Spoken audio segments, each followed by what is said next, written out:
Здравствуйте, меня зовут Умалхан Манкулова, я являюсь руководителем агентства по гарантии качества в сфере образования ЭДНЕТ, а также национальным проектным менеджером по участию Кыргызской Республики в ПИЗа в 2025 году.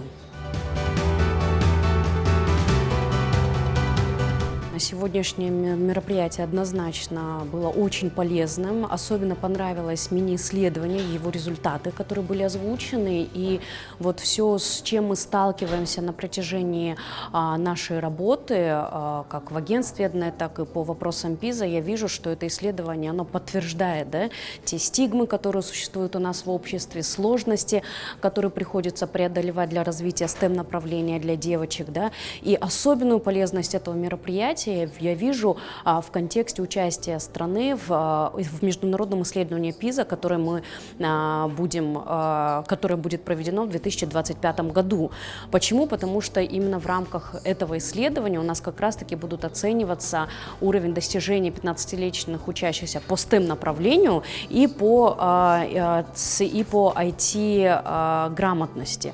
Поэтому развитие этого направления и данное мероприятие как нельзя кстати.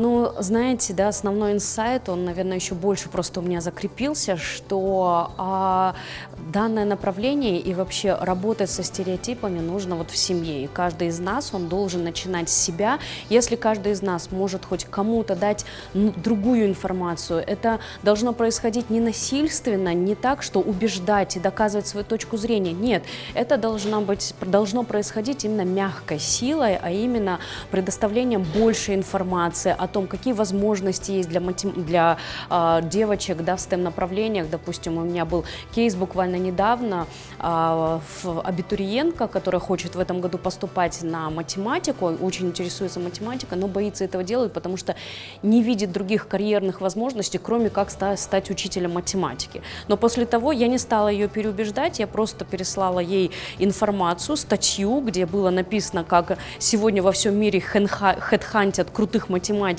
все крутые компании, да, для того, чтобы делать какие-то коды. Она для себя открыла совершенно новый мир и сказала, что я даже не подозревала, что у математиков столько возможностей.